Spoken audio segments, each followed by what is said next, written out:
तो next property क्या करेंगे, नेक्स्ट प्रॉपर्टी की अगर बात करें, नेक्स्ट प्रॉपर्टी क्या था, हाँ, when we place the ferromagnetic material, when we place the ferromagnetic material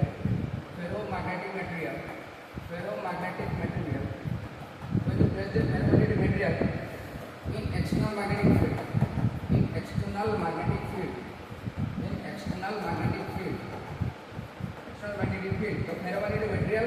the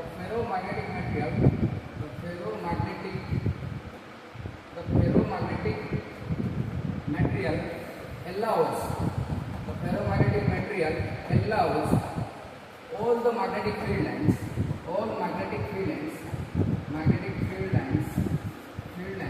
passes through.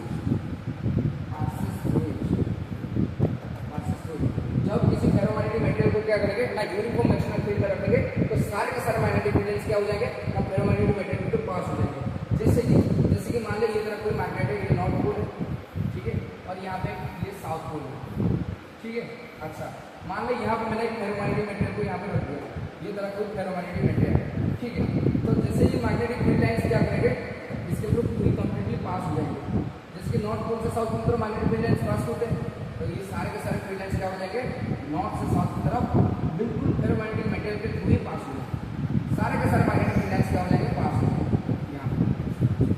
तो इसका मतलब क्या होगा, ये जो फेरोमैग्नेटिक मटेरियल है वो स्ट्रांगली मैग्नेटाइज हो रहा है। तो जैसे कि हम देख सकते हैं सारे के सारे मैग्नेटिक फील्ड लाइंस ये फेरोमैग्नेटिक मटेरियल के बॉडी के थ्रू कंप्लीटली पास हो गए, तो ये मैग्नेटाइज होगा। तो मैग्नेटाइज हो गया अपने बॉडी के अंदर मैग्नेटिक फील्ड को इंड्यूस करेगा, जिसको हम बोलेंगे इंड्यूस मैग्नेटिक फील्ड। ये हो जाएगा बी इंड्यूस और ये हो जाएगा तेरा एक्सटर्नल मैग्नेटिक फील्ड जो पास हो रहा है, ठीक है। तो अगर मैं पूछूं यहाँ पे नेट मैग्नेटिक फील्ड कितना हो जाएगा ना सर, बी नेट हो जाएगा। नेट मैग्नेटिक फील्ड ये क्या है, ये होता है तेरा net magnetic field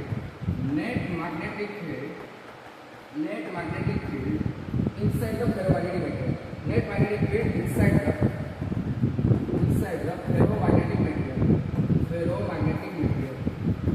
the ferromagnetic material, ठीक है। कंफ्यूजन मत होना, ये जो बी है क्योंकि नेट मैग्नेटिक फील्ड क्या होगा, एक्सटर्नल मैग्नेटिक फील्ड नॉर्थ से साउथ की तरफ जा रहे हैं, ये बीच में घुसते हुए जा रहे हैं, यहाँ पे ये फेरोमैग्नेटिक मटेरियल को पेनिट्रेट करते हुए जा रहे हैं।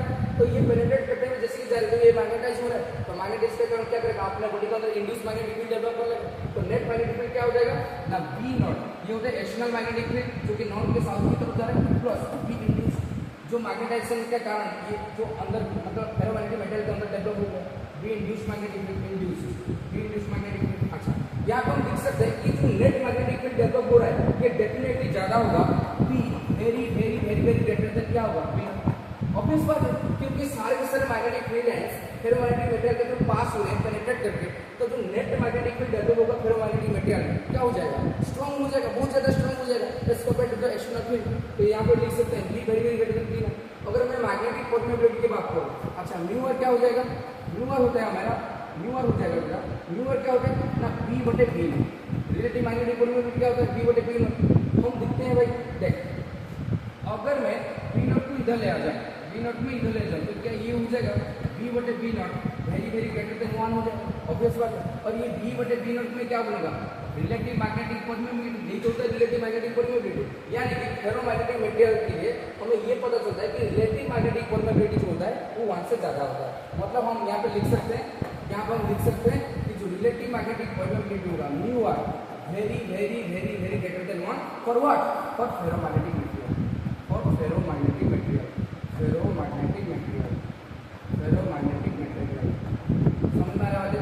अच्छा, अगर हम ससेप्टिबिलिटी की बात करें, हमें पता है कि जो ससेप्टिबिलिटी होता है साई इक्वल टू होता है म्यू आर माइनस 1। जैसे कि हमने यहाँ पे देखा कि relative magnetic permeability ferromagnetic material के लिए ज्यादा हो रहा है 1 से ज्यादा। अगर ये टर्म ज्यादा हो रहा है तो म्यू आर क्या हो जाएगा 1 से ज्यादा होगा। अगर 1 से ज्यादा होगा ये पूरी कंप्लीट टर्म क्या आ जाएगा पॉजिटिव।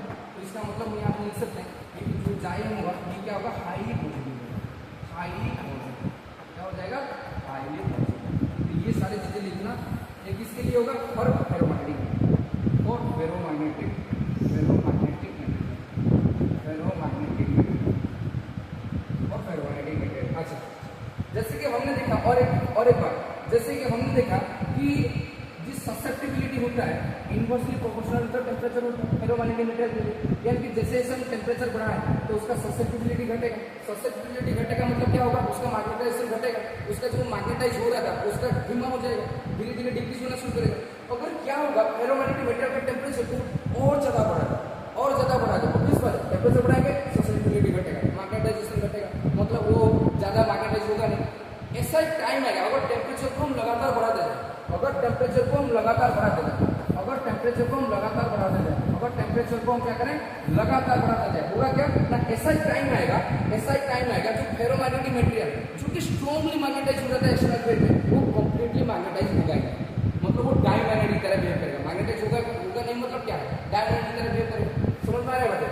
क्यों? क्योंकि ऐसा एक टाइम आएगा when we increase temperature,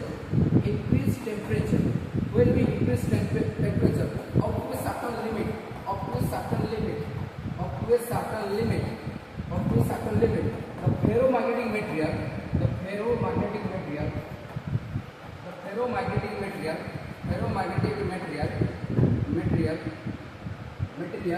get demagnetized,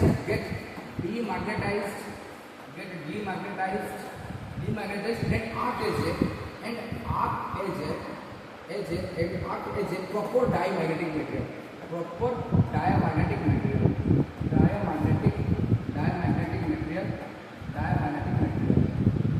मतलब जैसे जैसे टेम्परेचर को बढ़ाते जाएंगे, होगा क्या, टेम्परेचर बढ़ने से जो नॉन पेयर इलेक्ट्रॉन होंगे उनको काइनेटिक एनर्जी मिल जाएगी, थर्मल एनर्जी मिलेगा। तो ये जो रैंडम डायरेक्शन में जो मतलब जो परमानेंट मैग्नेटिक डायपोलमेंट है जो कि एक्सटर्नल प्लेट के डायरेक्शन में अलाइन हो रहे थे, वो क्या करेंगे, डिस्टर्ब हो जाएंगे, तो रैंडम डायरेक्शन में ओरिएंट होना कोशिश करेंगे, तो मैग्नेटाइजेशन क्या होगा, घटेगा।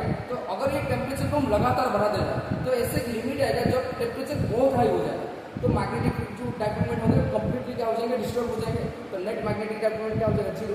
मतलब वही फेरोमैग्नेटिक मटेरियल जो इजीली मैग्नेटाइज हो रहा था, जो स्ट्रांगली मैग्नेटाइज हो रहा था, और वो मैग्नेटाइज होगा ही नहीं, क्योंकि कंप्लीटली डायपोलमेंट क्या होंगे, प्लेट के डायरेक्शन में अलाइनमेंट नहीं होंगे, थर्मल एनर्जी के कारण कंप्लीटली डिस्टर्ब हो जाएगा। ठीक है, तो इस केस में क्या होगा, नहीं जो फेरोमैग्नेटिक मटेरियल एक प्रॉपर डायमैग्नेटिक मटेरियल की तरह बिहेव करेगा, क्योंकि डायमैग्नेटिक मटेरियल तो यही था ना, मैग्नेटिक फील्ड को रिपेल कर रहा था। ठीक है, अगर किसी बॉडी मतलब मैग्नेटिक मटेरियल को एक्सटर्नल फील्ड से रखने के बाद वो मैग्नेटाइज नहीं हो रहा है, तो इसका उनका उपमान है डायमैग्नेटिक मटेरियल।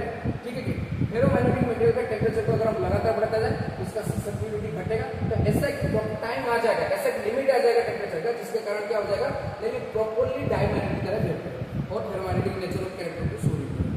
और जिस टेम्परेचर में वो फेरोमैग्नेटिक मटेरियल डायमैग्नेटिक मटेरियल में कन्वर्ट होता है, उस टेम्परेचर को बोलते हैं क्यूरी टेम्परेचर। क्या बोलते हैं, क्यूरी टेम्परेचर। समझ में आएगा? बताए द टेम्परेचर ये सब किसी में पूछता है, the temperature at which the ferromagnetic material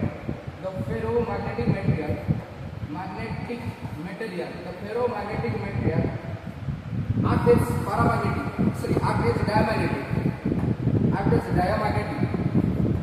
diamagnetic. The temperature at which the ferromagnetic material act as diamagnetic material, that temperature is called material, and that temperature is called Curie temperature, and that temperature is called what? And that temperature is called Curie temperature, and that temperature is called Curie temperature. The temperature is called Curie temperature. समझ में आ रहा है? तो ऐसा temperature जब हम temperature को बढ़ाते जाए क्या होगा, उसका डीमैग्नेटाइजेशन होगा, तो ऐसा एक लिमिट आएगा टेम्परेचर का जिसके कारण वो कंप्लीटली डायमैग्नेटिक तरह बिहेव करेगा। और जिस टेम्परेचर में फेरोमैग्नेटिक मटेरियल कंप्लीटली डायमैग्नेटिक तरह बिहेव करेगा, उस टेम्परेचर को हम बोलेंगे क्यूरी टेम्परेचर। कौन सा टेम्परेचर? Curie temperature. याद करना। तो फाइनली क्या हो गया, फाइनली तुम्हारा टॉपिक कंप्लीट हो चुका है, चैप्टर 5 एंड। एक सेकेंड, चैप्टर 5 एंड हो चुका है। तो 1 तारीख से मतलब मंडे से हमारा न्यू चैप्टर शुरू होने वाला है, तो आई होप तुम लोग सब आके मिल जाओगे मंडे को। ठीक है, तो स्टे ट्यून। हम मंडे से जो टॉपिक शुरू होगा उसका नाम क्या है ना, इलेक्ट्रोमैग्नेटिक इंडक्शन।